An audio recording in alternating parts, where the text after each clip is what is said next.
Captain Ethan Reynolds had always known he was born to fly.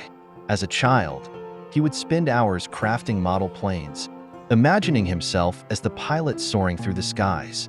Years later, his dream had become a reality as he joined the Air Force and quickly rose through the ranks to become one of the top fighter pilots in his squadron.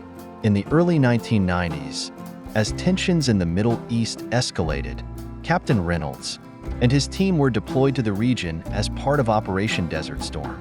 Their mission was to provide air support for ground troops and to neutralize enemy air defenses. The stakes were high, and the pressure mounted as the conflict intensified.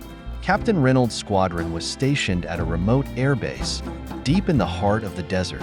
The conditions were harsh, and the heat was relentless, but the pilots remained focused on their mission.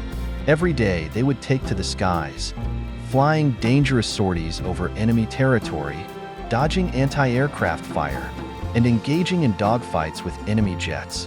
One fateful day, Captain Reynolds and his wingman, Lieutenant Jason "Hawk" Harris, were assigned to a high-risk mission. Intelligence had pinpointed a key enemy command center hidden deep within a heavily fortified area. The ground troops needed the skies cleared of enemy aircraft to advance, and it was up to Reynolds and Harris to make it happen. As they approached the target, their radar lit up with multiple enemy bogies closing in fast. "Hawk, we've got company," Reynolds radioed to his wingman. The two pilots quickly engaged in a fierce dogfight, their F-16 Falcons cutting through the air with precision. The sky was filled with tracer rounds, missile trails, and the roar of jet engines. Captain Reynolds maneuvered expertly, outflanking enemy aircraft and launching countermeasures to evade incoming missiles.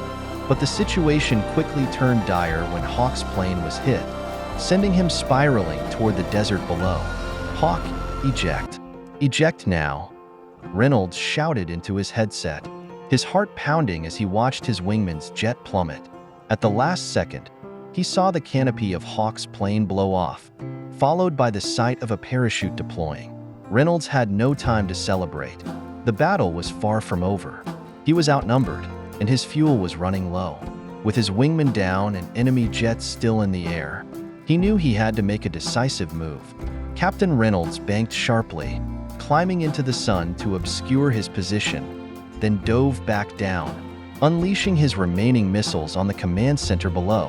With the command center destroyed, Captain Reynolds made a beeline for Hawk's last known location. Circling the area, he spotted Hawk waving from the ground, alive but stranded in hostile territory. Despite the risk, Reynolds descended to a dangerously low altitude to guide the search and rescue. Helicopters to Hawk's position. After what felt like an eternity, Hawk was safely extracted, and Reynolds returned to base, his plane running on fumes. The mission had been successful, but it came at a high cost. The squadron had lost several pilots that day, and that victory felt bittersweet. And the day that followed, Captain Reynolds and Hawk were hailed as heroes. Their bravery and quick thinking in the face of overwhelming odds celebrated by their comrades. But for Reynolds, the true victory was seeing his friend return home safely. The war eventually ended, and Captain Reynolds continued his career in the Air Force, always carrying with him the lessons learned from that fateful mission. The bond he shared with Hawk and the memory of those who didn't make it home shaped the man he became, an Air Force legend known not just for his skill in the air, but for his unyielding loyalty to his fellow pilots. Thank you for watching. Please don't forget to like, comment, share, and subscribe for more delightful stories.